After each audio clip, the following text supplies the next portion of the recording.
പ്രിയമുള്ള മുഅ്മിനീങ്ങളെ, സത്യവിശ്വാസികളെ, സർവശക്തനായ അള്ളാഹുവിൻ്റെ വിധിവിലക്കുകൾ അനുസരിച്ച് കഴിവിൻ്റെ പരമാവധി ജീവിതത്തിൽ അള്ളാഹുവിനെ തഖ്വ ചെയ്ത് ജീവിക്കണമെന്ന് ആമുഖമായി എന്നോട് നിങ്ങളോട് വസിയത്ത് ചെയ്യുകയാണ്. അള്ളാഹു സുബ്ഹാനഹു വ തആല മുത്തഖീങ്ങളായിട്ട് ജീവിക്കാനും മുസ്ലിമായി മരിക്കാനുമുള്ള നല്ല തൗഫീഖ് നമുക്കെല്ലാവർക്കും നൽകി അനുഗ്രഹിക്കട്ടെ. പ്രിയമുള്ളവരെ, മഹാനായ ഇബ്നു സിരീൻ റഹ്മഹുല്ലാ അദ്ദേഹം പറയുന്നുണ്ട്, ഒരിക്കൽ സ്വഹാബാക്കൾ ചിലർ യതദാക്കറൂന വ യതഫാഖറൂൻ, അവർ ഓർത്തു പറയുകയോ അവർ ചർച്ച ചെയ്യുകയോ അഭിമാനം കൊള്ളുകയോ ചെയ്തുകൊണ്ട് സംസാരിക്കുമ്പോൾ ആ സംസാരവേളയിൽ അവർക്കിടയിൽ ഒരു ചോദ്യം ഉയർന്നു വന്നു. നാളെ സ്വർഗത്തിൽ ജനസംഖ്യാനുപാതികമായി നോക്കുമ്പോൾ സ്ത്രീകളായിരിക്കുമോ പുരുഷന്മാരായിരിക്കുമോ കൂടുതൽ എന്നൊരു ചോദ്യം ഉയർന്നു വന്നു. അബീ ഹുറൈറ റളിയല്ലാഹു അൻഹു അതിന് മറുപടി പറഞ്ഞു, ഈ അള്ളാഹുവിൻ്റെ റസൂൽ സല്ലല്ലാഹു അലൈഹി വസല്ലമ തങ്ങൾ പറഞ്ഞത് നിങ്ങൾ ഓർക്കുന്നില്ലേ? പുണ്യനബി സല്ലല്ലാഹു അലൈഹി വസല്ലമ തങ്ങൾ പറഞ്ഞത്, നാളെ സ്വർഗലോകത്ത് ആദ്യമായി കടന്നു ചെല്ലുന്നവർ അവർക്ക് ആകാശത്ത് 14-ാം രാവിൽ കാണുന്ന പരിപൂർണ ചന്ദ്രൻ്റെ പ്രഭയായിരിക്കും അവരുടെ വദനങ്ങൾക്കുണ്ടാവുക എന്നും, അതിനുശേഷം കടന്നു പോകുന്നവർ രാത്രി നക്ഷത്രമായ ചന്ദ്രൻ കഴിഞ്ഞാൽ പിന്നെ ഏറ്റവും മനോഹരമായി വെട്ടിത്തിളങ്ങുന്ന നക്ഷത്രങ്ങളുടെ പ്രകാശത്തിലായിരിക്കുമെന്നും, ശേഷം അങ്ങനെ ഓരോരുത്തരായി കടന്നു ചെല്ലുമെന്നും റസൂൽ പറഞ്ഞത് നിങ്ങൾക്ക് ഓർമ്മയില്ലേ? മാത്രമല്ല, അന്ന് സ്വർഗത്തിൽ കടന്നു ചെല്ലുന്ന ആദ്യത്തെ മനുഷ്യൻ മുതൽ അവസാനത്തെ ആൾ വരെയുള്ള ഓരോ മനുഷ്യനും ഓരോരുത്തർക്കും 2 വീതം ഭാര്യമാരുണ്ടാകുമെന്നും പുണ്യ നബി സല്ലല്ലാഹു അലൈഹി വസല്ലമ പറഞ്ഞത് നിങ്ങൾ ഓർക്കുന്നില്ലേ എന്ന്. ഓരോ പുരുഷനും 2 വീതം ഭാര്യമാരുണ്ടാകുമെന്ന് റസൂൽ സല്ലല്ലാഹു അലൈഹി വസല്ലമ. ശേഷം അദ്ദേഹം പറഞ്ഞു, ആ പ്രവാചകൻ പറഞ്ഞ ആ സ്ത്രീകളുടെ, സ്വർഗീയ സ്ത്രീകളുടെ ഒരു ദാമ്പത്യത്തിലുമുള്ള ഭാര്യമാരുടെ സൗന്ദര്യത്തെക്കുറിച്ച് കൂടി സൂചിപ്പിച്ചുകൊണ്ട് പ്രവാചകൻ സല്ലല്ലാഹു അലൈഹി വസല്ലമ പറഞ്ഞു, അവരുടെ തണ്ടങ്കാലിൻ്റെ വണ്ണയുണ്ടല്ലോ, ആ വണ്ണയിലേക്ക് നോക്കുന്നൊരു മനുഷ്യനെ സംബന്ധിച്ചിടത്തോളം അവരുടെ കാലിനകത്തുള്ള ഞരമ്പ് പോലും, ഈ മാംസത്തിനകത്തുള്ള ഞരമ്പുകൾ പോലും മജ്ജ പോലും കാണാൻ കഴിയും പുറമേ നോക്കുന്നവർക്ക് എന്ന്. ഈ വെണ്ണക്കല്ലിൽ കടഞ്ഞെടുത്ത ശില്പങ്ങളെക്കാൾ മനോഹരമായി സ്ഫുടഞ്ചെടുത്ത സ്ഫടിക രൂപത്തിലുള്ള സ്ത്രീകളായിരിക്കും അവരെന്ന് പുണ്യ നബി സല്ലല്ലാഹു അലൈഹി വസല്ലമ. ശേഷം ഒന്നുകൂടി അബൂ ഹുറൈറ പറഞ്ഞു, നാളെ സ്വർഗത്തിൽ അവിവാഹിതരായിട്ട് ആരും ഉണ്ടാവില്ല എന്ന്.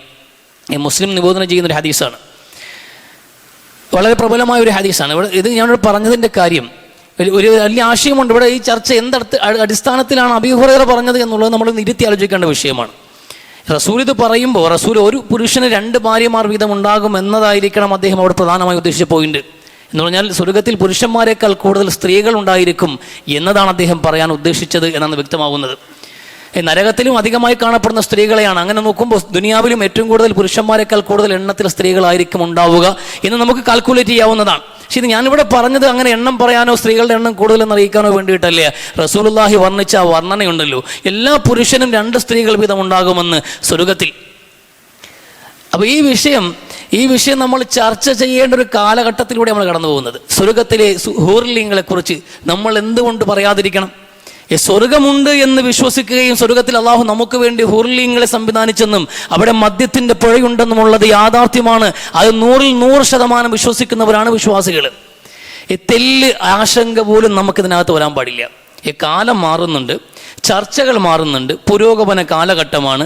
ഇനി സ്വർഗത്തിൻ്റെയും നരകത്തിൻ്റെയും കഥകളങ്ങ് ഇവിടെ ഓടൂല എന്നൊരു തോന്നലൊക്കെ പൊതുവിൽ ജനങ്ങൾക്കിടയിൽ എന്ത് ചെയ്യുന്നുണ്ട്. ഇന്നത്തെ വിദ്യാഭ്യാസത്തിൻ്റെ നെറുകയിൽ നിന്നുകൊണ്ട് ജനങ്ങൾ ഇറക്കി വിടുന്ന ചർച്ചകൾ കേൾക്കുമ്പോൾ നമുക്ക് പോലും, നമ്മൾ മുസ്ലിമീങ്ങൾക്ക് ഇന്ന് പോലും സ്വർഗവും വേണ്ടായിരുന്നു. ഇനി സ്വർഗം തന്നെ ഉണ്ടെങ്കിലും ഇസ്ലാം പെർഫെക്റ്റായ പവിത്രമായ ഒരു ദർശനമാണ്, നല്ല ജീവിത സംസ്കാരമാണ്, എല്ലാം കൊള്ളാം. എന്നാലും ആ മദ്യപ്പുഴയും ആ ഹൂർലിങ്ങളെയൊക്കെ ഒന്ന് ഒഴിവാക്കിയിരുന്നെങ്കിൽ നമുക്ക് അല്പം കൂടി പിടിച്ചു നിൽക്കാമായിരുന്നു, സംസാരിച്ച് നിൽക്കാമായിരുന്നു എന്നൊരു തോന്നൽ നമുക്കിടയിൽ പോലും വന്നു തുടങ്ങിയിട്ടുണ്ട്. നമുക്ക് തന്നെ അതൊക്കെ ഒന്ന് എങ്ങനെ പറഞ്ഞേക്കുക? 72 ഭാര്യമാരുണ്ടാകുമെന്ന്, ഹൂർലിങ്ങളുണ്ടാകുമെന്ന്, അവരുടെ മാരണത്തിൻ്റെ സൗന്ദര്യങ്ങൾ വർണ്ണിക്കുന്നുവെന്ന്, അതൊക്കെ നമുക്കിന്ന് പറയാൻ നമുക്കല്പം ഒരു അറപ്പ് തോന്നിയിട്ടുണ്ട്. കാരണം അതൊക്കെ എങ്ങനെ ഒരു അള്ളാഹു ആക്ഷേപിക്കുന്നവർ പറയാറുണ്ടല്ലോ, പടച്ചവനെയും ഇസ്ലാമിനെയും ആക്ഷേപിക്കുന്നവർ പറയാണ്, ഈ ജിഹാദികളൊക്കെ ഇറങ്ങി എന്തിനായി നമസ്കരിക്കുന്നത്, എന്തിനാ ആളെ കൊല്ലാൻ വേണ്ടി ഇറങ്ങുന്നത്, എന്തിനാ ചാവേറാകുന്നത്? അവരുടെ കാത്തിരിക്കുന്ന ഹൂർലിങ്ങൾക്ക് വേണ്ടിയിട്ടാണെന്ന്. ദൈവമെന്ന് പറയുന്ന മുസ്ലിമീങ്ങളുടെ ദൈവം, അവരുടെ അള്ളാഹു വേശ്യാലയമാണ് ഒരുക്കി വച്ചിരിക്കുന്നത് എന്ന് വേശ്യാലയമാണ് ഇവർക്ക് വേണ്ടി ഒരുക്കി വെച്ചിരിക്കുന്നത് എന്ന്, അവർക്ക് വേണ്ടി മദ്യത്തിൻ്റെ, കഞ്ചാവിൻ്റെ അല്ലെങ്കിൽ മയക്കുമരുന്നിൻ്റെ ഗേഹമാണ് ഒരുക്കി വെച്ചിരിക്കുന്നത് എന്ന ആക്ഷേപം പറയുന്നവരുടെ മുമ്പിൽ നമ്മൾ എന്തേ തല താത്തിപ്പോയത്? നമ്മളിത് പഠിക്കാൻ തയ്യാറാകണ്ടേ? നമ്മളിത് ആലോചിക്കാൻ തയ്യാറാകണ്ടേ? നമ്മുടെ വിശ്വാസത്തിൽ തെല്ലാശങ്കയുണ്ട് എങ്കിൽ, അല്പമെങ്കിലും അർദ്ധശങ്കയ്ക്കെങ്കിലും ഇടയുള്ള വിധത്തിലാണ് നമ്മൾ ഈ വിശ്വാസവുമായി മുന്നോട്ട് പോകുന്നതെങ്കിൽ നമുക്ക് ഓഹരി ഉണ്ടാവില്ല, നമുക്കിതിൽ അവകാശമുണ്ടാവില്ല. അള്ളാഹുവിൻ്റെ മുമ്പിൽ പോയി നിൽക്കുമ്പോൾ പടച്ചവന്റെ മുമ്പിൽ നമ്മൾ എത്തി നിൽക്കുമെന്നൊരു ദിവസത്തെക്കുറിച്ചുള്ള ഓർമ്മപ്പെടുത്തലുമായിട്ട് റസൂലുള്ളാഹി വന്നത്. നമ്മുടെ ജീവിതവും വിശ്വാസവും സംസ്കാരവും ഈ കാലത്തിന്റെ കുത്തൊഴുക്കിൽപ്പെട്ടു പോകേണ്ടതല്ല. എത്ര ശക്തമായ കാറ്റടിച്ചു വീശിയാലും ശക്തമായി പ്രതിരോധം മുന്നേണ്ടവരാണ് വിശ്വാസികൾ.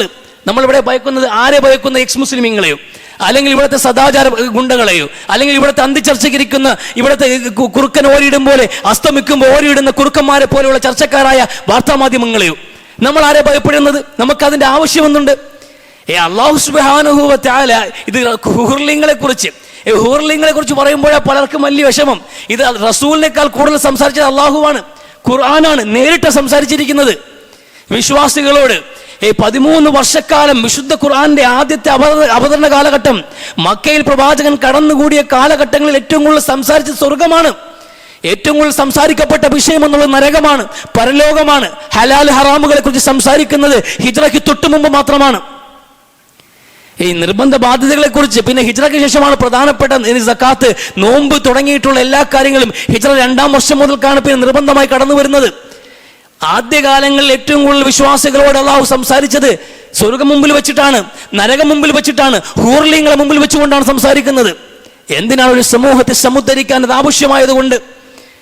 ഒരു ജനസമൂഹത്തെ ഒന്നടങ്കം മാറ്റി നടത്താൻ, സാംസ്കാരിക അധംപതനത്തിൽ നിന്നും ഒരു സമൂഹത്തെ സാംസ്കാരിക ഉന്നതിയിലേക്ക് കൊണ്ടുവരാൻ അവർക്ക് വരാനിരിക്കുന്ന ജീവിതത്തെക്കുറിച്ചുള്ള ബോധ്യം നൽകിക്കൊണ്ടിരുന്നു. ഇതൊരു ജീവിതം, ഇത് ഹസ്വമായ ഒരു കാലഘട്ടത്തിന്റെ ജീവിതം മാത്രമാണ്.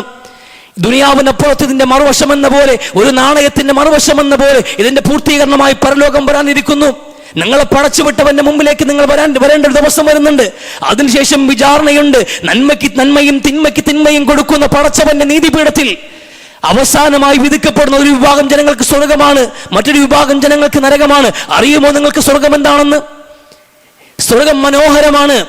ആ സ്വർഗീയ ജീവിതമാണ് നിങ്ങൾ ഓരോരുത്തരും ലക്ഷ്യമിടേണ്ടത് എന്ന്. അലാ സുരുരിൻ മുത്തക്കാബിലീന, ഓരോരുത്തരും സ്വർണത്തിന്റെ നൂലുകൾ കൊണ്ട് മടഞ്ഞുണ്ടാക്കിയ കട്ടിലുകളിൽ ചരിഞ്ഞു കിടന്ന് സംസാരിക്കുന്ന മനോഹരമായ മുഹൂർത്തമാണ് സ്വർഗത്തിൽ നിങ്ങളെ കാത്തിരിക്കുന്നത്.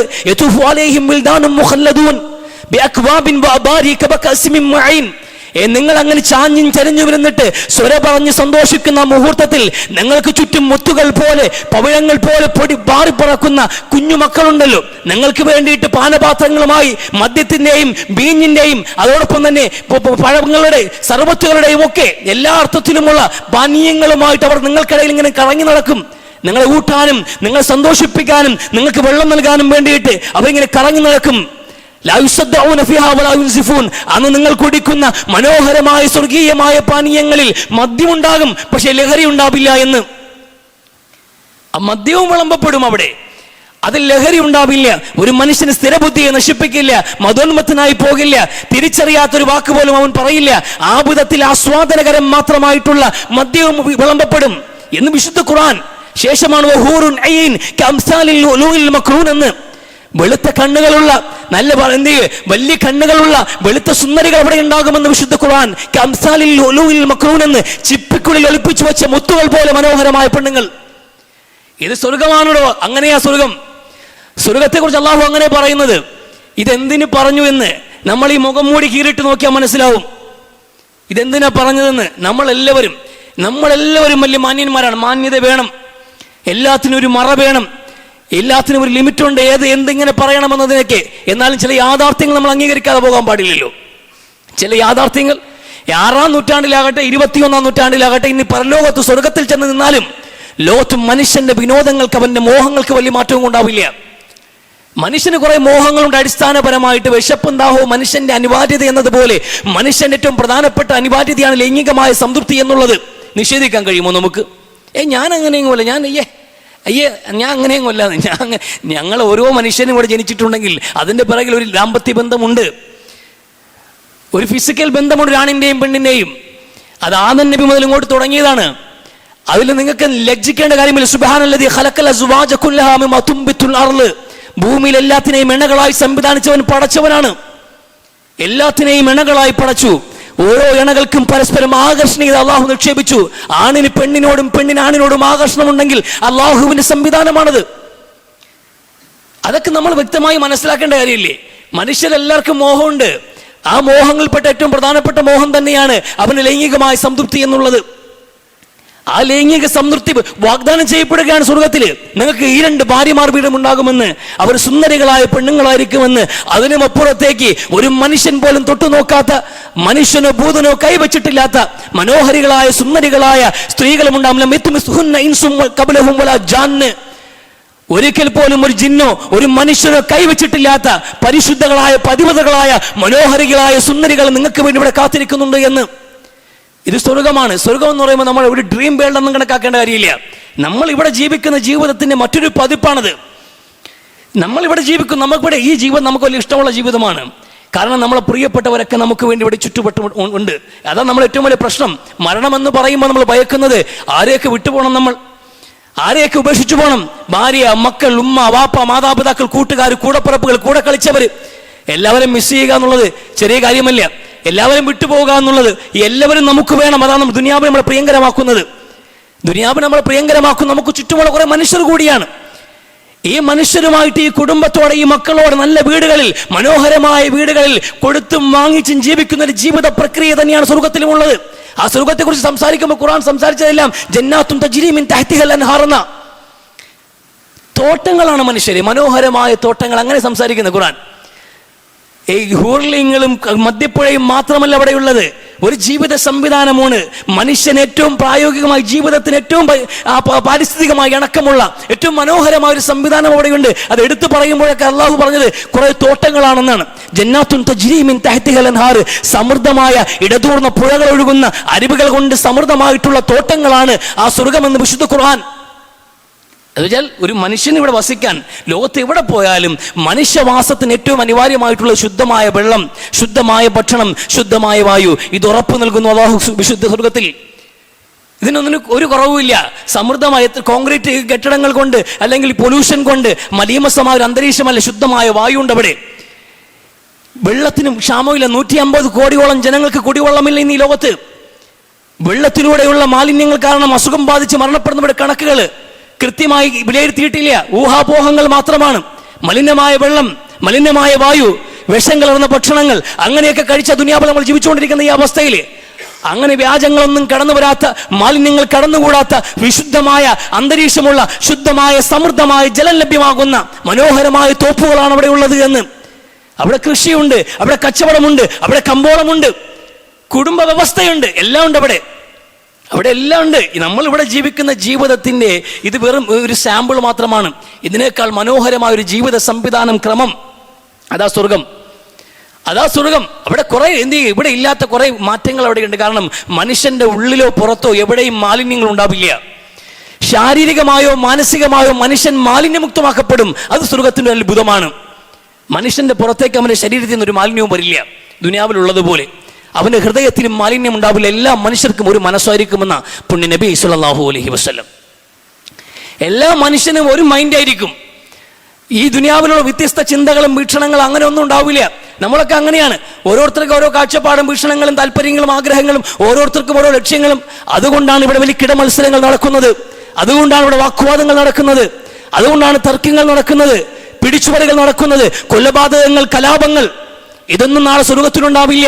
എത്ര കോടി ജനങ്ങൾ അവിടെ തിങ്ങിപ്പാർത്താലും ശരി തന്നെ മനുഷ്യർക്കിടയിൽ സംഘർഷങ്ങൾ ഉണ്ടാവില്ല. എല്ലാ മനുഷ്യന്റെയും മനോഭാവം ഒന്നായിരിക്കും. സമാധാന അന്തരീക്ഷം നിലനിൽക്കുന്ന വർത്തമാനങ്ങളല്ലാതെ മറ്റൊന്നും അവിടെ കേൾക്കാൻ കഴിയില്ല. അങ്ങനെ തർക്കങ്ങൾ ഉണ്ടാവില്ല, കുത്തുവാക്കുകൾ ഉണ്ടാവില്ല, അങ്ങനെ ഒന്നും അവിടെ സംഭവിക്കില്ല. മനുഷ്യന്റെ മനസ്സുകൾ മാലിന്യമുക്തമായിരിക്കും. ആർക്കും ആരോടും അസൂയയില്ല, ആർക്കും ആരോടും പകയില്ല, വിദ്വേഷമില്ല, കിബറില്ല, റുജുബില്ല. അങ്ങനെ ഒരു ദൂഷ്യങ്ങളും. മനുഷ്യന്റെ മനസ്സും ശരീരവും മാലിന്യമുക്തമായിരിക്കും. എല്ലാവർക്കും എക്കാലവും യൗവനമായിരിക്കും. ലാ യഫ്നാ ശബാബുഹും, അവരുടെ യൗവനം നശിച്ചു പോവുകയില്ല. അത് സ്വർഗത്തിന്റെ അത്ഭുതമാണ്. പക്ഷെ പ്രധാനമായും അവിടെ പാരിസ്ഥിതികമായി സംസാരിക്കുമ്പോൾ എല്ലായിടത്തും തോട്ടങ്ങൾ, വൃക്ഷങ്ങൾ കൊണ്ട് സമ്പന്നമാണെന്ന്.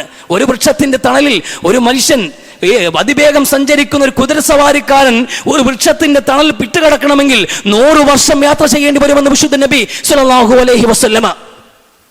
അത്ര മനോഹരമായ വൃക്ഷങ്ങൾ കൊണ്ട് മനോഹരമാക്കിയിട്ടുണ്ട് എന്ന്. നമ്മൾ നഷ്ടപ്പെടുത്തി പോയ ലോകത്തിന്റെ ഒരു ക്രമം കൂടിയാണിത്. ഇതിനേക്കാൾ മനോഹരമായ സംവിധാനമാണ്. അപ്പൊ ഈ ഒരു ജീവിത വ്യവസ്ഥയെക്കുറിച്ച് ഖുർആൻ സംസാരിക്കുന്നത്.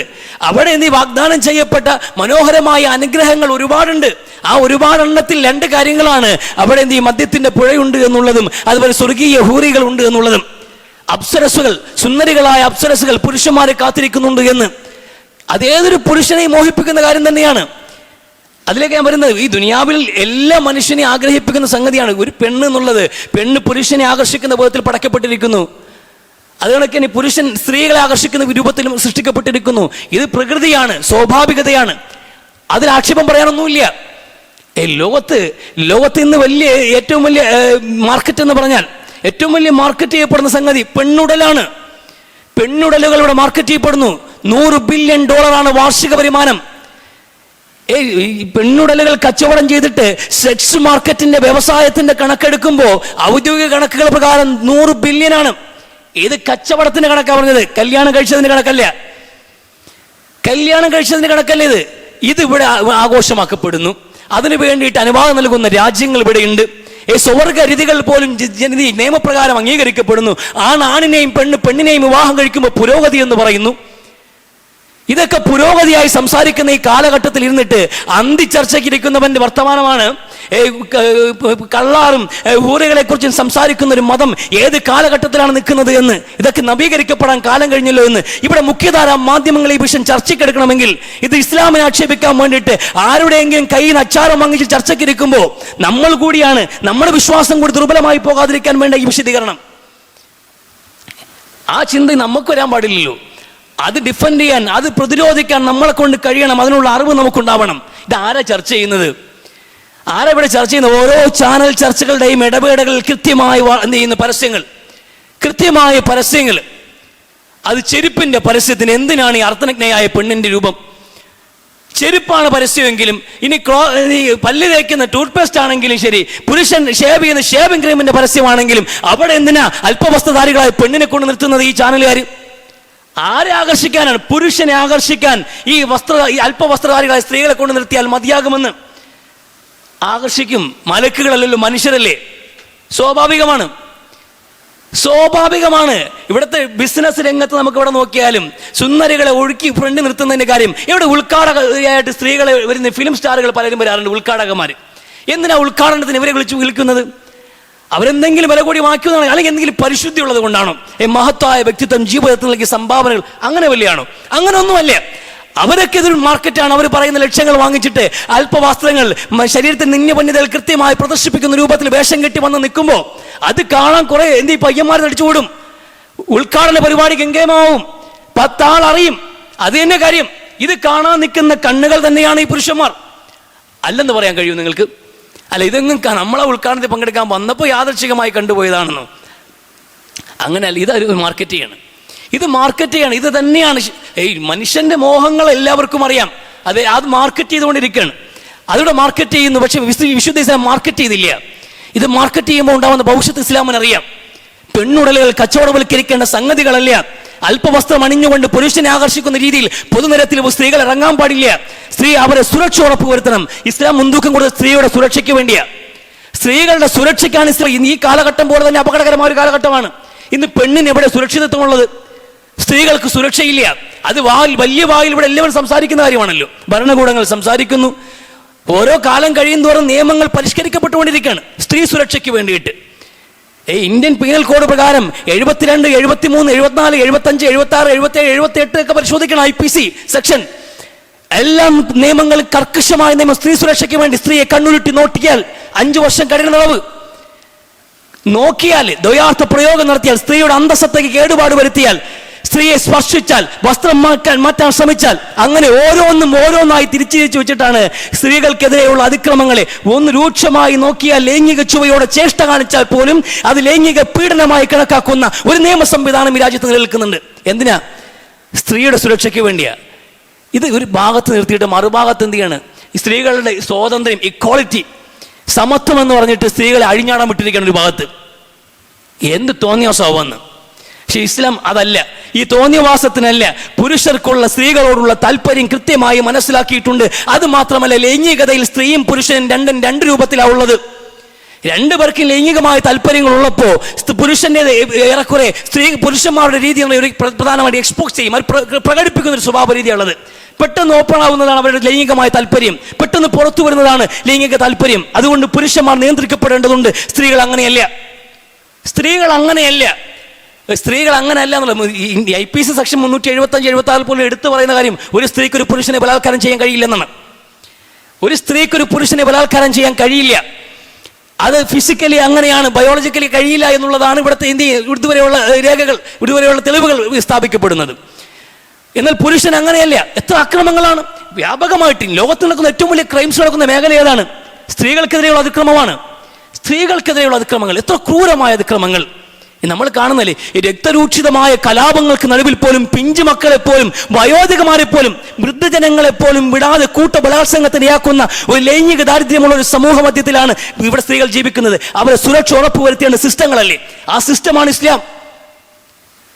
റസൂല് പറഞ്ഞതാണ്, ഒരു സ്ത്രീ ഒറ്റയ്ക്ക് ഒരു ആൺ തുണയില്ലാതെ അവൾ എന്ത് ചെയ്യും? രണ്ട് നാടുകൾ കടന്ന് ഈ കാബയിൽ വന്ന് തവാഫ് ചെയ്ത് മടങ്ങിപ്പോകുന്ന ഒരു അവസ്ഥയുണ്ടല്ലോ, ആ അവസ്ഥയിൽ ഈ മതം വികസിക്കുമെന്ന്, ഈ സിസ്റ്റം വളരുമെന്ന് അതാ റസൂൽ പഠിപ്പിച്ചത്. അങ്ങനെ വന്നുപോയൊരു സ്ത്രീ ഒരു മനുഷ്യന് ചെയ്യുന്നൊരു വാക്ക് പറഞ്ഞിട്ടില്ല. എന്ന് ഒരു യുവതിക്ക് അസമയത്ത് ഒറ്റയ്ക്ക് അടക്കാൻ കഴിയൂ? യുവതി എന്തിനെ? ഒരു പെൺകുട്ടി അധ്യാപകന്റെ ക്ലാസ് റൂമിൽ ഒറ്റയ്ക്കാക്കാൻ കഴിയൂ? കഴിയുന്ന കാര്യമാണ്. നീ ഒറ്റയ്ക്ക് നല്ല കൂട്ടത്തിൽ പോലും കുട്ടികൾ ലൈംഗികമായി ചൂഷണം ചെയ്യപ്പെടുന്നു. അധ്യാപകന്മാർ, കോച്ചുമാർ എല്ലാവരും ലൈംഗികമായി ചൂഷണം ചെയ്യുന്ന വാർത്തകൾ ഒന്നിനു പുറകെ ഒന്നായി വന്നുകൊണ്ടേയിരിക്കുന്നു. ഇസ്ലാം ഇതിനെ സുരക്ഷ എടുക്കാൻ പറഞ്ഞത്. ഇവിടെ പ്രധാനമായി ചർച്ച ചെയ്യപ്പെട്ടതിന്റെ കാര്യം എന്താണ്? എന്തിനാ ഹൂർലിങ്ങളെ വലിച്ചിട്ടതിന്റെ കാര്യം? മെക്സവൻ വിവാദവുമായി ബന്ധപ്പെട്ട് സ്ത്രീയും പുരുഷനും സമ്മിശ്രമായി നിന്നുകൊണ്ടുള്ള ഈ കായികാഭ്യാസങ്ങളോ അല്ലെങ്കിൽ പരിശീലനങ്ങളോ അല്ലെങ്കിൽ എക്സസൈസുകളോ അത് ഒഴിവാക്കുന്നതാണ് നല്ലതെന്നൊരു പ്രസ്ഥാനത്തിന്റെ പണ്ഡിതൻ ആ പ്രസ്ഥാനക്കാരോട് പറഞ്ഞപ്പോൾ അത് ഇസ്ലാം അതിനെ പറഞ്ഞത്. പക്ഷെ ആ പണ്ഡിതൻ ഒരു പ്രാസ്ഥാനിക പണ്ഡിതൻ ആ പ്രസ്ഥാനത്തിന്റെ വക്താക്കളോട് പറഞ്ഞൊരു പോയിന്റാണ്. അത് ഏറ്റെടുത്ത് ചർച്ച ചെയ്തിരിക്കണം ഇവിടെ. അതിന്റെ പേരിൽ ഹൂർലിങ്ങളെയും ഇസ്ലാമിനെയും കളിയാക്കുകയാണ് ഇവിടെ അന്തിച്ചർച്ചയ്ക്ക്. ഈ ചാനലുകൾ കാണാൻ വേണ്ടി നമ്മളാ പോയിരിക്കുന്നത്. ഏഷ്യാനെറ്റ് പോലെയുള്ള ചാനലുകൾ എന്നല്ലേ ഒട്ടുമിക്ക 99% ചാനലുകളും സംഘപരിവാറിന്റെ അച്ചാരം വാങ്ങിച്ചിട്ട് വാർത്ത വായിക്കുന്ന ചാനലുകൾ. നമ്മൾ അത് കേൾക്കാൻ വേണ്ടി കാത്തിരിക്കുകയാണ്. ഒരുത്തം വന്ന് പരസ്യമായിട്ടൊരു ചാനലിൽ നിന്നിട്ട് ഈ രാജ്യത്തുള്ള മുസ്ലിമീങ്ങൾ മുഴുവൻ പാകിസ്ഥാനിൽ പോണ ഭീകരവാദികളും തീവ്രവാദികളുമാണെന്ന് പറഞ്ഞപ്പോ അത് ചർച്ച ചെയ്യാൻ ഒരു ചാനലിനെയും നാവുബന്ധിയില്ല. അയാൾക്ക് നടപടിയെടുക്കാൻ അധികാരപ്രതിനിധികൾക്ക് കഴിഞ്ഞിട്ടില്ല. എട്ടും പൊട്ടും തിരിയാത്തൊരു കുട്ടി വിളിച്ച മുദ്രാവാക്യത്തിൽ കണ്ടവനും കേട്ടവനും നടന്നുപോയവനും വഴി നിന്നവനും വീട്ടിൽ കയറി അറസ്റ്റ് ചെയ്ത് കൊണ്ടുപോയ രാജ്യത്ത് അത് ഇന്നും എന്ത് ചെയ്യുക? അബിലും മലരും സൂക്ഷിച്ചോ എന്ന് എന്നും ചാനലിലെ മുഖ്യധാര മാധ്യമങ്ങളിൽ നിന്ന് ചർച്ച ചെയ്യുന്ന ഈ കാലഘട്ടത്തിൽ ഒരുത്തൻ കയറിയിരുന്ന് പച്ചയ്ക്ക് ആഭാസം പറഞ്ഞപ്പോ ഈ രാജ്യത്തെ ന്യൂനപക്ഷങ്ങൾ ഭൂരിപക്ഷം ഈ രാജ്യത്തിന്റെ സ്വാതന്ത്ര്യത്തിന് വേണ്ടി പോരാടിയിട്ടുള്ളതിൽ മുമ്പിൽ നിൽക്കുന്ന മുസ്ലിമീങ്ങൾ ഇന്ത്യ ഗേറ്റിൽ ഇന്നും എഴുതി വെച്ചിട്ടുണ്ട്, ഏറ്റവും കൂടുതൽ മുസ്ലിമാന്റെ പേര് ഈ രാജ്യത്തിന്റെ സ്വാതന്ത്ര്യത്തിന് വേണ്ടിയിട്ട്. ആ സ്വാതന്ത്ര്യ കാലഘട്ടങ്ങളിൽ ഇസ്ലാമിന് മുസ്ലിമീങ്ങൾ രാജ്യത്തിന് വേണ്ടി പടപൊരുതുമ്പോൾ ബ്രിട്ടീഷുകാരന് കാൽ നോക്കിക്കൊണ്ട് ഇവിടെ ബ്രിട്ടീഷ് ക്രൈസ്തവ വിഭാഗങ്ങളിൽപ്പെട്ട പല ആൾക്കാരും അന്ന് കാലത്ത് നിലനിൽപ്പിന്റെ കാലഘട്ടങ്ങളെല്ലാം ക്രിസ്ത്യാനികൾ അവരവർക്ക് നിലനിൽപ്പ് നോക്കും. അത് അവരുടെ തന്ത്രമാണ്, ആക്ഷേപമില്ലതിൽ. അന്ന് ഈ നഗരമധ്യങ്ങളെല്ലാം അവരെന്ത് ആരാധനാലയങ്ങൾ സ്ഥാപിച്ചെടുത്തു, അവർ സ്കൂളുകൾ സ്ഥാപിച്ചെടുത്തു. അതെല്ലാം വെട്ടിപ്പിടിച്ചുകൊണ്ട് മനോഹരമായി അവരോട് വികസിച്ചു. എന്നിട്ട് അതിന്റെ ആളുകൾ വന്നിട്ട് പറയാ, ഒരു മതത്തിന്റെ വക്താവ് ഒരുത്തൻ കയറി നിന്നിട്ട് അങ്ങോട്ട് പറയാം, മുസ്ലിമീങ്ങൾ മുഴുവൻ ഭീകരവാദികൾ, പാകിസ്ഥാനിൽ പോടാം, നമുക്ക് സമാധാനം വേണമെന്ന്. കേസില്ല ഇവിടെ, ഇതുവരെയ്ക്ക് നടപടി ഉണ്ടായിട്ടില്ല. അത് ചർച്ച ചെയ്യുന്നില്ല. ഇവർക്ക് ചർച്ച ചെയ്യാൻ എന്ത് കിട്ടിയാലും ഇസ്ലാമിന് മേൽ കുതിര കയറാൻ വേണ്ടിയിട്ട് ഈ വിഷയം എടുത്തുകൊണ്ട് വന്നിരിക്കുകയാണ്. എന്റെ പ്രധാന ഇസ്ലാം എന്ന മുസ്ലിങ്ങൾ എന്താ പണ്ഡിതൻ എന്താ പറഞ്ഞത്? ഇത് പാടില്ലെന്ന്. ന്യായമായ കാര്യമില്ലേ? സ്ത്രീകൾക്ക് എക്സസൈസ് ആവണ്ടെന്നാ പറഞ്ഞു. മിങ്കിളാവണ്ട, അന്യ സ്ത്രീ പുരുഷന്മാർ മിങ്കിളാകുന്നത് നല്ലതിനല്ല. ഇന്നലെ സംഭവം എന്താണ്? 9ാം ക്ലാസ്സുകാരി പ്രസവിച്ചു. 14 വയസ്സേ ഉള്ളൂ. 14 വയസ്സുള്ള പെൺകുട്ടി പ്രസവിച്ചു. ആരാ വാപ്പ? 9ാം ക്ലാസ്സിൽ കൂടെ പഠിക്കുന്ന 14 വയസ്സുകാരെ.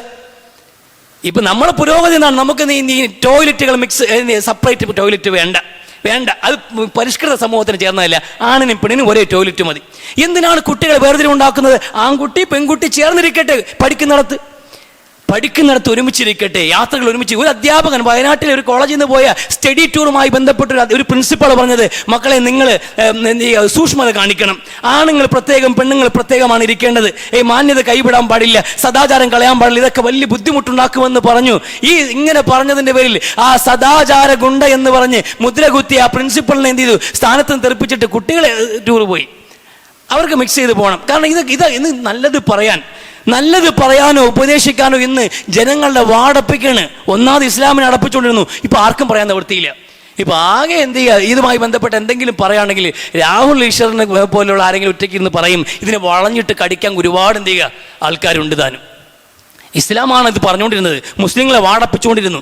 ഇപ്പൊ ആർക്കും പറയാൻ നിവൃത്തിയില്ല, മക്കളെ ഉപദേശിക്കാൻ നിവൃത്തിയില്ല. അധ്യാപകർക്ക് ശാസിച്ചു എന്ന് പറഞ്ഞിട്ട് കേസ്, വഴക്ക് പറഞ്ഞു എന്ന് പറഞ്ഞ അധ്യാപകർക്കെതിരെ കേസ്. ആണും പെണ്ണും കലർന്നിരിക്കുമ്പോൾ അവർ തമ്മിൽ തൊട്ടുപിടിക്കുമ്പോൾ ഇതൊക്കെ എങ്ങോട്ടാ പോകുന്നതെന്ന് മനസ്സിലാക്കാൻ ഈ ഇത് 9ാം ക്ലാസ്സിലെ ഒരു ആൺകുട്ടിയും പെൺകുട്ടിയും ഒപ്പിച്ച പണി ഇതാണെങ്കിൽ നമ്മളൊക്കെ ഭയക്കുന്നു. ആ വാർത്ത കാണുമ്പോൾ നമുക്ക് ഭയമാണ് തോന്നിയത്. നമുക്ക് മക്കൾ വളർന്നു വരികയാണ്. പെൺകുട്ടികളല്ല ആൺകുട്ടികളാണ് വളർന്നു വരുന്നത്.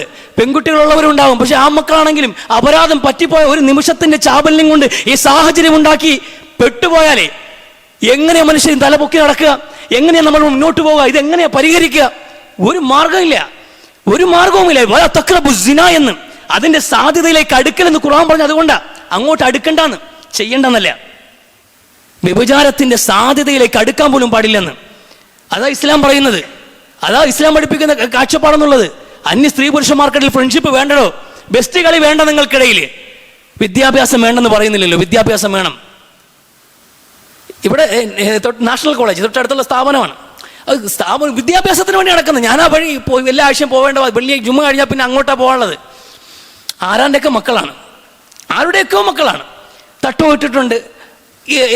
അവർക്ക് നമ്മൾ പോകുന്നതോ വരുന്നതോ ഒന്നും അവരെ പ്രശ്നമേ അല്ല. നമ്മൾ ആരോ ആണ് എൻ്റെ ബന്ധത്തിൽ ഏതെങ്കിലും അങ്ങനെ പോലും ആലോചിക്കാറില്ല. നമ്മൾ കണ്ണടച്ചു പോകണം. റസൂൽ എത്ര വ്യക്തമായിട്ടാണ് പറഞ്ഞത്, ഇതൊക്കെ പച്ചയ്ക്ക് നടക്കുമ്പോൾ നമ്മൾ മാറി നടക്കണമെന്ന്. നമ്മളെയൊക്കെ മക്കളൊക്കെ പഠിക്കാൻ നമ്മൾ വിശ്വസിച്ചെന്താണ്. തലേദിവസം രാത്രി വീട്ടിൽ കയറണതിന് മുമ്പ് വിളിച്ചു പറയും, ആ മക്കൾക്ക് ഉച്ചയ്ക്ക് കൊണ്ടുപോകാനുള്ള ഒന്നുമില്ല കേട്ടോ, കാലത്ത് കാപ്പിക്കൊന്നുമില്ല. ഇപ്പം പൈസ ഉണ്ടാക്കി പൈസയ്ക്ക് സാധനം വാച്ച് വീട്ടിൽ കൊണ്ടുവന്ന് കാലത്ത് മുതൽ സുബൈക്ക് മുതൽ പാചകവും തുടങ്ങി ഉച്ചയ്ക്കുള്ളതും കാലത്തുള്ളതും ഒക്കെ വേവിച്ച് കെട്ടി ബാഗിലാക്കി പുസ്തകത്തും എടുത്ത് ബാഗും കൊടുത്ത് സ്കൂളിൽ പറഞ്ഞു വിട്ട് കോളേജിൽ പറഞ്ഞു വിട്ട് ഇവിടെ വന്നിട്ട് പെൺകുട്ടികൾ ആരെ മടിയാ തലവെച്ചുറങ്ങുന്നത്, ആരെയും മടി പിടിച്ചിരുത്തിയിരിക്കുന്നത്, ആരെ തൊള്ള കയറ്റി കിടക്കുന്നത്.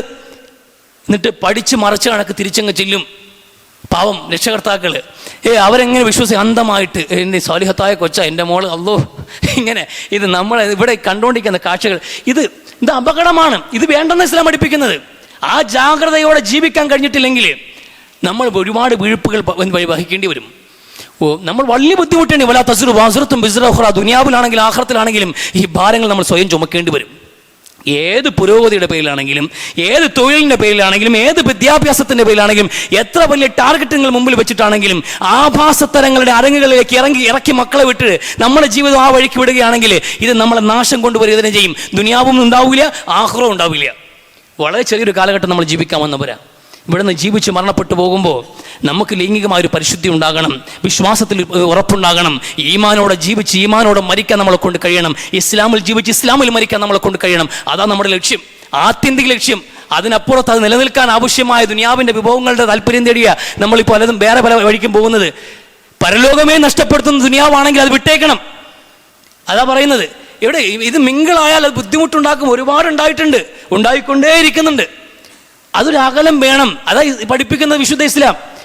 അതാ ഇസ്ലാം പറയുന്നത്. കാരണം പുരുഷനെ അങ്ങനെ സംവിധാനിക്കപ്പെട്ടത്. പുരുഷന് സ്ത്രീകളോടുള്ള താല്പര്യം വ്യക്തമായി ഇസ്ലാം മനസ്സിലാക്കുന്നുണ്ട്. അതുകൊണ്ട് ഇസ്ലാം എന്താ, ഈ രോഗത്തിന് ലക്ഷണത്തിന് ചികിത്സയ്ക്കാണ്. അതിൽ ഒന്നാമത്തെ ചികിത്സ എന്നുള്ളത് നിങ്ങൾ പരസ്പരം മിങ്കിളാവാൻ പാടില്ല. സ്ത്രീകളോട് പറഞ്ഞ് നിങ്ങൾ പുരുഷന്മാർക്ക് അവർ ആകർഷിക്കുന്ന വിധത്തിലുള്ള വേഷവിധാനങ്ങളോ സുഗന്ധങ്ങളോ ഉപയോഗിക്കാൻ പാടില്ലെന്ന്. അത് കണക്കിന് ഇക്കിളിപ്പെടുത്തുന്ന വിധത്തിൽ നിങ്ങൾ അവരോട് അന്യപുരുഷന്മാരോട് സംസാരിക്കാൻ പാടില്ല. നിങ്ങൾ പഞ്ചാര സംസാരിക്കുമ്പോൾ ചിലർക്കത് കാര്യം മനസ്സിലാവും, അവർ കാര്യമാണ് പറഞ്ഞതെന്ന്. ചിലരെന്താ വിചാരിക്കുന്നത്, കളിച്ചും ചിരിച്ചും കാര്യം പറയുമ്പോൾ ഇത് കൊള്ളാലോ, എന്നോടൊന്നൊരു താല്പര്യം ഉള്ളത് പോലെ.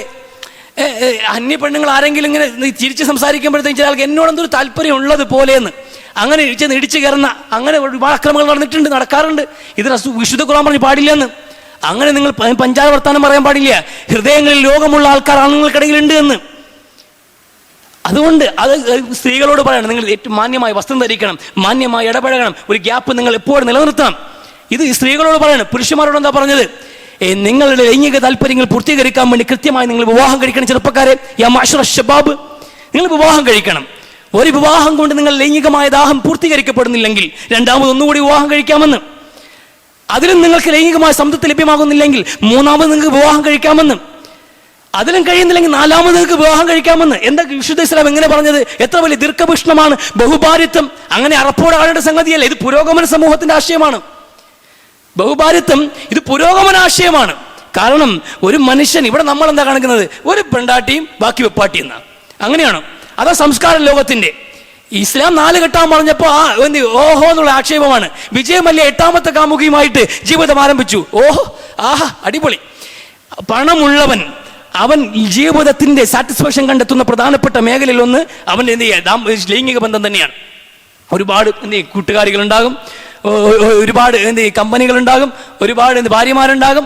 അതൊക്കെ അങ്ങനെ തന്നെ അവർ ജീവിക്കുന്നത്. അതാ ലക്ഷറി. അവർ ലൈഫിന്റെ ലക്ഷറി എന്ന് പറഞ്ഞാൽ അതാണ്. വാഹനങ്ങൾ കുറെ ഉണ്ടാവുന്നതല്ലോ. അത് കണക്കിന് ലൈംഗിക പങ്കാളികൾ, അങ്ങനെ ബെസ്റ്റുകൾ, ഫ്രണ്ട്സുകൾ, അങ്ങനെ ഒരുപാടുണ്ടാവും.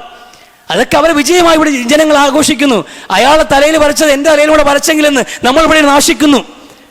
എന്നിട്ട് ഇതേ ആൾക്കാർ മാറി എന്ന് പറയാണ് ഇസ്ലാം 4 ഘട്ടം. 4 ഘട്ടം എപ്പോഴാണ് പറഞ്ഞത്? നമ്മുടെ ലൈംഗികമായ സംതൃപ്തി പൂർത്തീകരിക്കുന്ന ഒരു സ്ത്രീയെ കൊണ്ട് 2ാമത് ഘട്ടം. അങ്ങനെ പറഞ്ഞതിന്റെ കാര്യം എന്താണെന്ന് അറിയുമോ? നിങ്ങൾ പ്രോസ്റ്റിറ്റ്യൂഷൻ നിൽക്കുന്ന പെണ്ണുങ്ങളുടെ അടുത്ത് പോകണ്ട. ഈ രാജ്യത്തടക്കം ലോകത്ത് വ്യാപകമായി ലൈംഗിക തൊഴിലാളികൾ ലൈസൻസോടെ പ്രവർത്തിക്കുന്നുണ്ട്. 10,000, 10,000, 20,000 ഓരോരുത്തരും ഓരോ റേറ്റിട്ട് അന്ത്യം മയങ്ങുമ്പോൾ ആണുങ്ങളെ ക്ഷണിക്കാൻ വേണ്ടി ഇരിക്കുന്ന പെണ്ണുങ്ങൾ ഇവിടെ ഉണ്ട്. അവിടെ നിങ്ങൾ ചെന്ന് കയറണ്ട. അന്യപുരുഷന്മാരുടെ സഹോദരി, ഭാര്യ, ഉമ്മ, അവരുമായിട്ട് നിങ്ങൾ ബന്ധം സ്ഥാപിക്കാൻ പോകണ്ട. അഭിഹിത ബന്ധങ്ങൾ സ്ഥാപിക്കേണ്ട. വിവാഹം കഴിക്കും മാന്യമായി വിവാഹം കഴിക്കുമ്പോൾ അവൾക്ക് ഭാര്യ എന്നൊരു തസ്തികയുണ്ടാകും, ഭാര്യ എന്ന അവകാശങ്ങൾ ഉണ്ടാകും. നീ അവൾക്ക് ചിലവിന് കൊടുക്കേണ്ടി വരും, അവളെ സംരക്ഷിക്കേണ്ടി വരും. അവൾക്ക് ജനിക്കുന്ന മകൾക്ക് ഒരു തന്തയുണ്ടാകും, നീ ഒരു പിതാവായി മാറും. ആ വളർന്നു വരുന്ന കുട്ടിക്ക് ഒരു കുടുംബത്തിന്റെ അന്തരീക്ഷം ഉണ്ടാകും. നീ മരിച്ചാലും നിന്റെ സ്വത്തിൽ അവൾക്ക് അവകാശമുണ്ടാകും. അതാ അങ്ങനെയാ. അല്ല ഒരു പെണ്ണിനെ എങ്ങനെയെങ്കിലും പ്രകോപിപ്പിച്ച് അല്ലെങ്കിൽ പ്രോത്സാഹിപ്പിച്ച് അവളെ എങ്ങനെയെങ്കിലും വശംവദയാക്കി അവളെ ഉപയോഗപ്പെടുത്തി കടന്നു പോകുന്നതിന്റെ പേരല്ല. അതാ ഇസ്ലാം പറഞ്ഞ ബഹുഭാരിത്വം. ഒരു സ്ത്രീക്ക് കൊടുക്കാവുന്ന മാക്സിമം പരിഗണന, അതിലൂടെ പുരുഷനെ ഏറ്റവും വലിയ ലൈംഗിക പരിശുദ്ധിയിലേക്ക് കൊണ്ടെത്തിക്കുക സുരക്ഷമായ രീതിയിൽ. ഇത് പഠിപ്പിച്ചു കൊടുത്ത വിശുദ്ധ ഇസ്ലാം. എന്നിട്ട് എന്താ പറഞ്ഞത്? എന്നിട്ട് നിങ്ങളെ കൊണ്ട് നിയന്ത്രിച്ചേ പറ്റൂന്ന്. കാരണം നിങ്ങളെ കാത്തിരിക്കുന്നത് സ്വർഗത്തിലെ അപ്സരസ്സുകളാണ്. ലൈംഗിക സദാചാര ബോധമുള്ള ഒരു സമൂഹം അവിടെ വളർന്നു വരേണ്ടതുണ്ട്. ലൈംഗിക സദാചാരം ഉണ്ടാകണം, ജീവിതത്തിൽ സംസ്കാരം ഉണ്ടാകണം, അന്യനെ ഒരർത്ഥത്തിലും ദ്രോഹിക്കാത്ത ജീവിതം ഉണ്ടാകണം, പടച്ചവനിൽ വിശ്വാസം ഉണ്ടാകണം, നന്മ മാത്രം ഭൂമിയിൽ പ്രവർത്തിക്കണം, തിന്മ പ്രവർത്തിക്കാൻ പാടില്ല. അങ്ങനെ തിന്മകളെല്ലാം ഒഴിവാക്കി നന്മകൾ ജീവിതത്തിൽ സമ്പാദിച്ച് പടച്ചവനിൽ വിശ്വസിച്ച ഒരു മനുഷ്യൻ മരണപ്പെടുകയാണെങ്കിൽ അവനെ ഹൂർലിങ്ങൾ കാത്തിരിക്കുന്നുണ്ട് എന്ന് അത് പഠിപ്പിച്ചു കൊടുത്തു. ഒരു കാലത്ത് അറേബ്യയിൽ മക്കയുടെ സാഹചര്യമാണ് ഞാൻ ആദ്യം പറഞ്ഞത്. മക്കയിലെ അവസ്ഥ ഇന്നത്തെ അതേ അവസ്ഥ. മക്കയിലെ കച്ചവടക്കാര് കച്ചവടത്തിന് ലാഭപ്പണവും എടുത്തുകൊണ്ട് മദീനയിലെ ജൂതന്മാരുടെ വേശ്യാലയങ്ങളിലേക്ക് കടന്നു പോകും. അവർ പണങ്ങളും ദിനാറുകളും ദിർഹമുകളും വാരിക്കൊണ്ട് സ്ത്രീയുടെ സുഖം തേടി പോകുന്ന അറേബ്യയിൽ ഉണ്ടായിരുന്ന ഒരു സമൂഹം. അതുകൊണ്ടാണ് പറഞ്ഞത് മദ്യവും മദിരാശയും അവർക്ക് ഏറ്റവും വലിയ വീക്ക്നെസ് ആയിരുന്നു എന്ന്. ആ സമൂഹത്തിന് ലഹരി മാത്രമല്ല, സ്ത്രീകളോടും വല്ലാത്ത കമ്പം ഉണ്ടായിരുന്ന ഒരു സമൂഹമാണ് 6-ാം നൂറ്റാണ്ടിലെ അറബികൾ. ആ സമൂഹത്തിലേക്ക് വന്നിട്ട് ആ സ്വർഗത്തെക്കുറിച്ച് റസൂൽ സംസാരിക്കുന്നത്, നരകത്തെക്കുറിച്ച് റസൂൽ സംസാരിക്കുന്നത്. വിവാഹപൂർവ്വ ബന്ധങ്ങൾ അവർ പാടെ ഒഴിവാക്കി. വിവാഹത്തിലൂടെ അല്ലാതെ ഒരു ലൈംഗിക ബന്ധവും അവർക്ക് പിന്നെ ഉണ്ടായിരുന്നില്ല. അവർ കുടിച്ചുകൊണ്ടിരുന്ന മദ്യത്തിന്റെ എല്ലാ ചഷകങ്ങളും വലിച്ചെറിഞ്ഞു. പിന്നെ അവർ മദ്യത്തിന്റെ കുപ്പി എടുത്തിട്ടില്ല, മദ്യം കുടിക്കാൻ അവർ തയ്യാറായിട്ടില്ല, എല്ലാം വലിച്ചെറിഞ്ഞു അവർ. എല്ലാം പരലോകത്ത് അല്ലാഹു നമുക്ക് വേണ്ടി ഒരുക്കി വെച്ചിട്ടുണ്ട്. റഹീം, നമുക്ക് വേണ്ടി കാരുണ്യവാനായ ഏറെ പൊറുക്കുന്നവനായ പടച്ചവൻ നമുക്ക് വേണ്ടി വിരുന്നൊരുക്കി കാത്തിരിക്കുമ്പോൾ ആ പടച്ചവന്റെ വിരുന്ന് സൽക്കാരത്തിലേക്ക് ചെന്നു ചേരേണ്ട വിശ്വാസികൾക്ക് ചില യോഗ്യതകളുണ്ട് എന്ന്, ആ യോഗ്യത നേടിയെടുക്കാനുള്ള പരീക്ഷണമാണ് ഈ ദുനിയാവിൽ നടക്കുന്നത് എന്ന് അത് തിരിച്ചറിഞ്ഞ വിശ്വാസികൾ ലൈംഗികമായ സദാചാരം വീണ്ടെടുത്തു. അത് കീപ്പപ്പ് ചെയ്ത് പിന്നെ അങ്ങോട്ട് ജീവിക്കാൻ തുടങ്ങി. ലഹരി വിരുദ്ധമായ ഒരു ജീവിതം നയിക്കാൻ അവർ തയ്യാറായി. ജീവിതം ലഹരിയാക്കിയവർ അങ്ങനെ അച്ചടക്കമുള്ള ഒരു സമൂഹത്തെ വാർത്തെടുത്ത് അങ്ങനെ ജീവിച്ചിട്ടാണ് അവർ പരലോകം പിടിക്കുന്നത്. ആ സമൂഹത്തെയാണ് നമ്മൾ മാതൃകയാക്കേണ്ടത്. ഇത് വസ്തുതയാണ്. ആ വസ്തുതകൾ അംഗീകരിച്ചുകൊണ്ടല്ലേ നമ്മൾ ചർച്ച ചെയ്യാനുള്ളത്. അപ്പം ഒരു പുരുഷന് വെക്കാവുന്ന ഏറ്റവും നല്ല ഓഫർ തന്നെയാണ് ഹൂർലിങ്ങൾ എന്നുള്ളത്. അത് അങ്ങനെ തന്നെയാണ്. അല്ല, അത് അംഗീകരിക്കണ്ടേ മനുഷ്യൻ? കപട സദാചാരത്തിൻ്റെ മുഖംമൂടി അണിഞ്ഞുകൊണ്ട് ഇങ്ങനെ അന്തിച്ചർച്ച ഇരിക്കുന്നവരൊക്കെ പുറമെ ഉള്ളുകൊണ്ടവരൊക്കെ ഏതൊക്കെ അവസ്ഥയിലാണ്, എത്ര സ്ത്രീകളുമായിട്ട് എക്സ് മുസ്ലിംസ് എന്ന് പറഞ്ഞ കുറേ ആൾക്കാർ ഇത് വിമർശിക്കാൻ വേണ്ടി ഇറങ്ങും. ആരൊക്കെയാണ്, എവിടെയൊക്കെയാണ് ഇവരൊക്കെ ബന്ധങ്ങളെന്നും ആരൊക്കെയാണ് ഇവരുമായിട്ട് ലൈംഗിക ബന്ധം സ്ഥാപിക്കുന്നതെന്നും അറിയത്തില്ല. പിന്നെ എന്ത് ചെയ്യുക, നമുക്ക് പുരോഗമനവാദികൾ വന്നിട്ട് പരസ്യം കൊടുക്കാം. എന്ത് ചെയ്യുക, പ്രതിരോധത്തിൻ്റെ സംവിധാനങ്ങൾ, കോണ്ടത്തിൻ്റെ പരസ്യങ്ങൾ ടി വി ചാനൽ വഴി പരസ്യമായിട്ട് മക്കൾ പോലും ഇരുന്ന് കാണുന്ന എന്ത് ചെയ്യും, ടി വിയുടെ മുന്നിൽ ഈ പരസ്യം കൊടുത്ത് ഇങ്ങനെ പ്രൊമോഷൻ കൊടുക്കാം. ഇതെവിടെ നടക്കുന്നത്? ഇതൊക്കെ ആവാം, ഇതെല്ലാം നല്ലത്, ഇതെല്ലാം നല്ല കാര്യങ്ങൾ. മുസ്ലിമീങ്ങൾ പറയുമ്പോൾ ബഹുഭാര്യത്വവും പിന്നെ ഹുർലിങ്ങളും ഒക്കെ ആക്ഷേപം, അത് പരിഹാസം, ഇത് എന്ത് ഇരട്ടത്തോപ്പാണ്. ഇത് ഈ കാലം കാണുന്ന ഏറ്റവും വലിയ വിരോധാഭാസമാണ്. വിശ്വാസികളായ നമുക്ക് ഈ വിഷയത്തിൽ അടിയുറച്ച ഈമാൻ ഉണ്ടാകണം. സ്വർഗവും നരകവും അള്ളാഹുവും പരലോകവും ഇതിലെങ്ങും അർദ്ധശങ്കയ്ക്ക് പോലും വിശ്വാസക്കേട് വരാൻ പാടില്ല. അടിയുറച്ച വിശ്വാസം ആ ലോകത്തേക്ക് നമ്മുടെ ആത്യന്തിക ലക്ഷ്യമെന്നുള്ളത് ആ സ്വർഗരാജ്യം തന്നെയാണ്. അതിൽ മുമ്പിൽ വെച്ചുകൊണ്ട് തന്നെയാണ് അള്ളാഹു റസൂൽ പ്രബോധനം ചെയ്തതും പ്രബോധനം ചെയ്യാൻ പറഞ്ഞത് ബശ്ശിറ വല തൻഫിറ എന്ന്. പ്രബോധനത്തിന് പോകുന്ന എല്ലാവരോടും പറഞ്ഞത് നിങ്ങൾ ആദ്യം സന്തോഷ കാര്യങ്ങൾ പറയണേന്നാണ്. സ്വർഗത്തെക്കുറിച്ച് ഒരുപാട് പറയണം, നന്മകൾ ചെയ്താൽ സ്വർഗം കിട്ടുമെന്ന് അങ്ങനെ ഒരുപാട് നേട്ടങ്ങളെക്കുറിച്ച് സംസാരിക്കുകയും വെറുപ്പിക്കേണ്ട ആരെയും എന്ന പുണ്യ നബി സല്ലല്ലാഹു അലൈഹി വസല്ലം പഠിപ്പിക്കുന്നത്. അതുകൊണ്ട് ആ സ്വർഗമൊക്കെ അവിടെ തന്നെ ഉണ്ട്. അത് ലക്ഷ്യമാക്കി തന്നെ അതിൻ്റെ സുഖങ്ങളും സൗകര്യങ്ങളും ഒക്കെ ലക്ഷ്യമിട്ടുകൊണ്ട് തന്നെയാണ് നമ്മൾ ജീവിക്കേണ്ടതും പ്രവർത്തിക്കേണ്ടതും. അത് ചിന്തിച്ച് പ്രവർത്തിക്കാൻ തൗഫീഖ് നൽകി അനുഗ്രഹിക്കട്ടെ. അപ്പോൾ ഈ പറഞ്ഞ കാര്യങ്ങളെല്ലാം നമ്മുടെ മനസ്സിലുണ്ടാകണം. നമ്മുടെ ഈ കാലം ഒരുപാട് പ്രതിസന്ധികൾ മുസ്ലിമുകൾക്ക് കൊണ്ടുവന്നുകൊണ്ടേയിരിക്കും. ഓരോ ദിവസവും ഓരോ ചർച്ചകൾ വന്നുകൊണ്ടേയിരിക്കും. ഇസ്ലാമിൻ്റെ വിശ്വാസം, പ്രവാചകൻ, പരലോകം, വിശുദ്ധ ഖുർആൻ ഓരോന്നും ആക്ഷേപിക്കപ്പെട്ടുകൊണ്ടേയിരിക്കും. പക്ഷേ ഇതിനൊക്കെ യുക്തിഭദ്രമായ മറുപടി ഖുർആൻ തന്നെ. അള്ളാഹു പറഞ്ഞിട്ടുണ്ട്, മനുഷ്യൻ എവിടം വരെ ചിന്തിക്കുമെന്നും മനുഷ്യൻ ലിമിറ്റേഷനൊക്കെ കൃത്യമായി അറിയുന്നവനെ പടച്ചവൻ. ആ പടച്ചവൻ അതിനു മുകൾ പടച്ചു വിട്ടവൻ കൃത്യമായി അറിയാമല്ലോ ഓരോരുത്തരുടെയും പരുവങ്ങളും കഴിവും മികവും അവരുടെ ദൗർബല്യങ്ങളും. അതുകൊണ്ട് കൃത്യമായ മറുപടി അള്ളാഹുവിൻ്റെ ഭാഷയിൽ കൃത്യമായി ഖുർആൻ വിവരിക്കുന്നുണ്ട്. പക്ഷെ അത് അന്വേഷിക്കാനും അറിയാനും മനസ്സിലാക്കാനും അതിലൂടെ നമ്മുടെ ഈമാൻ ബലപ്പെടുത്താനുമുള്ള ശ്രമം നടത്തേണ്ടത് നമ്മളാണ്. ആരെങ്കിലും ശങ്കകൾ ഉണ്ടാക്കുന്ന വിധത്തിൽ ആക്ഷേപങ്ങൾ ചൊരിയുമ്പോൾ അതിൽ വിശ്വസിച്ച് നമ്മുടെ ഈമാൻ താളപ്പഴ ഉണ്ടാകുന്ന സാഹചര്യം ഉണ്ടാകരുത്. ചിന്തിച്ച് ഗൗരവത്തോടെ ജീവിതത്തിൽ മുന്നോട്ട് പോവുക. അള്ളാഹു തൗഫീഖ് നൽകി അനുഗ്രഹിക്കട്ടെ. അല്ലാഹു മഗ്ഫിർ ലിൽ മുഅ്മിനീന വൽ മുഅ്മിനാത്ത് വൽ മുസ്ലിമീന വൽ മുസ്ലിമാത്ത് അൽ അഹ്യാഇ മിൻഹും വൽ അംവാത്ത്. റബ്ബനാ ആതിനാ ഫിദ് ദുനിയ ഹസന വഫിൽ ആഖിറതി ഹസനത വഖിനാ അദാബന്നാർ. റബ്ബനാ റബ്ബി തമ്മിം ബിൽ ഖൈരി വശ് ശആദ ആമീൻ ബിറഹ്മതിക യാ അർഹമർ റഹീമീൻ വൽഹംദുലില്ലാഹി റബ്ബിൽ ആലമീൻ.